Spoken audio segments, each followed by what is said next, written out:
বলতে চাই, বাংলাদেশ আমার, আদি বাংলাদেশ আমার। আপনারা যদি বেশি বাড়াবাড়ি করেন, আমরা কিন্তু বিভিন্ন মানবতা, বিভিন্ন বিশ্বের দেশ থেকে সাহায্য চেয়ে আমরা বাংলাদেশ আরেকটি প্রদেশ করব, শুধুমাত্র সনাতনীদের জন্য। সুপ্রিম কোর্টের আইনজীবী চৈতালি, উনি যা বললেন আপনারা তো দেখলেন। উনি হুমকি দিলেন যে আপনারা যদি বেশি বাড়াবাড়ি করেন তাহলে আমরা বিদেশে সাহায্য নিই, এই দেশে হিন্দুদের জন্য আলাদা একটা প্রদেশ তৈরি করব। উনি প্রকাশ্যে অনেক মানুষের ভিতরে উনি প্রকাশ্যে এই ঘোষণাটা দিলেন। এবার আসুন আমরা শুনে নেই আমাদের স্বরাষ্ট্রমন্ত্রী উনি কি বলেছেন।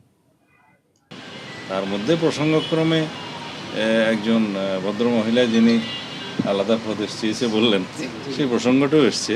আমি বলেছি হয়তো তার স্লিপ অফ টাং হতে পারে, তাকে যেন সেই মেসেজটা দেওয়া হয়।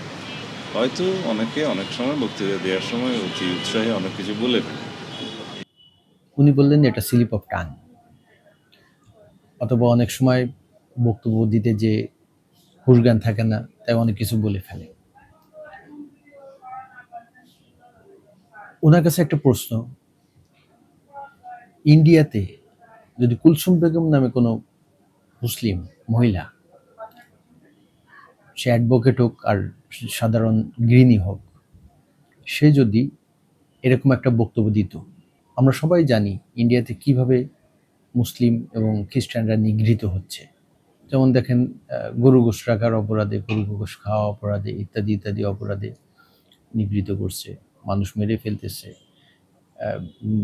মসজিদ ভেঙে দিচ্ছে, বুলডোজার দিয়ে বাড়িঘর গুড়িয়ে দিচ্ছে, বিভিন্ন রকম অত্যাচার করছে, জয় শ্রীরাম বলতেছে, বলার জন্যে জোর করছে, দাড়ি কেটে দিচ্ছে, পুশ ব্যাক করছে বাংলাদেশে।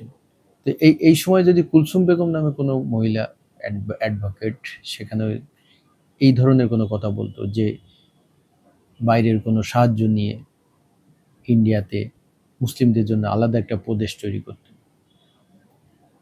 তৈরির কথা বলতো, তাহলে কি ঘটনা ঘটতো? উনি কি সেটা একবারের জন্য চিন্তা করেছে? আর এই চৈতালি মহিলার অঙ্গভঙ্গি দেখেন, তার মুখের অভিব্যক্তি দেখেন, স্লিপ অফ টাং এটা কিভাবে হলো? সে তো মানে পরিকল্পনার মতো সে বলছে, একদম মানে বাস্তবিকভাবে সে বক্তব্য দেওয়ার মতো বলে গেছে। স্লিপ অফ টাং তো এটা এরকম হয় না।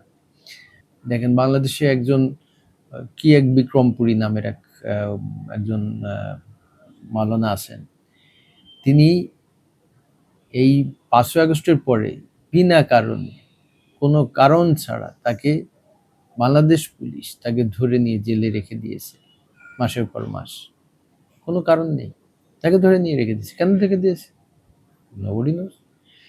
আর অথচ এই তারা এত বড় একটা প্রসেশন করে মুসলমানদেরকে হরিদাস পাল ইত্যাদি বলে বক্তব্য দিচ্ছে, রাষ্ট্রবিরোধী বক্তব্য দিতেছে, তারপরে আমাদের স্বরাষ্ট্রমন্ত্রী বলছে যে এটা স্লিপ অফ টাং। এটা খুবই দুঃখজনক। তার এই ব্যাপারগুলো আমাদের রাষ্ট্র থেকে তদন্ত হওয়া উচিত ছিল, যে কেন করছে, কারা করছে, এবং তাকে আইনের আওতায় নিয়ে তাকে প্রশ্ন করা উচিত ছিল যে সেই ধরনের বক্তব্য, উত্তেজনামূলক বক্তব্য, এই দাঙ্গা বাঁধানোর ধরনের এক টাইপের বক্তব্য সে কেন দিচ্ছে? এই মুসলিমরা কি তার এই বক্তব্য খুব সহজভাবে নেবে? আমাদের স্বরাষ্ট্রমন্ত্রী কি মনে করছে যে মুসলিমরা এই বক্তব্যগুলো সহজভাবে নিচ্ছে? এই দেশের মুসলিমরা, ওই দেশের মুসলিমরা নিগৃহীত হচ্ছে, নির্যাতিত হচ্ছে, এই দেশের মুসলিমরা কি কোনো দুঃখ পাচ্ছে না? তাদের ভিতরে কোনো ক্ষোভ জমছে না?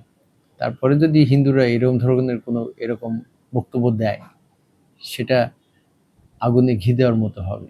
স্বরাষ্ট্রমন্ত্রী এটা বুঝে দেখাও, একটু চিন্তা ভাবনা করা উচিত আমি মনে করি।